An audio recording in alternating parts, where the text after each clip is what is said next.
Hi everybody, I'm Peter Travers, movie critic for Rolling Stone, here to tell you what's happening at the movies this weekend, and you could tell by the fact that I'm holding Thor's hammer that it must be a Thor movie. It's not the Avengers, it's not the first Thor, no, this is the second Thor, if you don't count the Avengers, called Thor: The Dark World. Now, I'm going to say something at the top of this.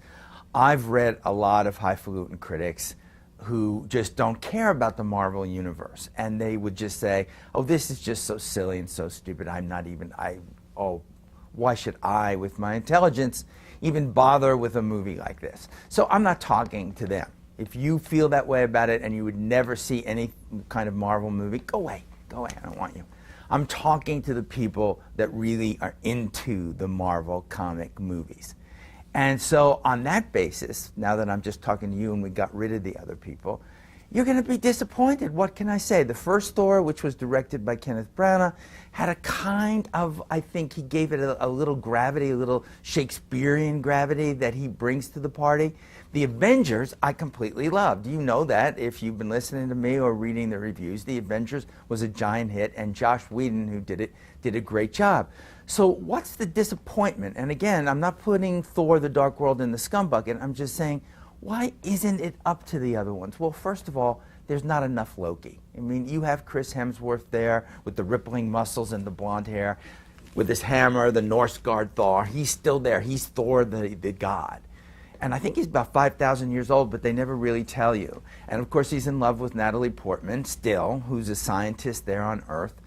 But her body has been inhabited by the ether. Now, it looks like some kind of pasta with tomato sauce on it to me. It didn't look really scary to me. I hated the 3D effects. I thought they were all really dumb. But Thor has got to do this thing that happened with the 9 realms. It's not just the planet Asgard where he's from. He has to make sure that the 9 realms aren't destroyed because they all size up. See, I don't care. You don't care. Why couldn't it be better? That's what I'm saying. What's good about it? I'm going to say that right away. Chris Hemsworth can do a joke. This guy that we kind of dismissed did a movie for Ron Howard called Rush this fall, where he showed he's actually an actor. And here, he's going through the motions a little, but he can still get a laugh line. Anthony Hopkins is his father, and he's like really serious, and we get that. Natalie Portman is kind of secretly saying to herself, I won the Oscar for Black Swan, and now I'm doing this again? What happened? It must be a big paycheck, Natalie. I think that's what's going on. But the salvation of this movie, in addition to a kind of exciting climax, is Tom Hiddleston as Loki. Loki is one of my favorite villains because he's not a villain at all.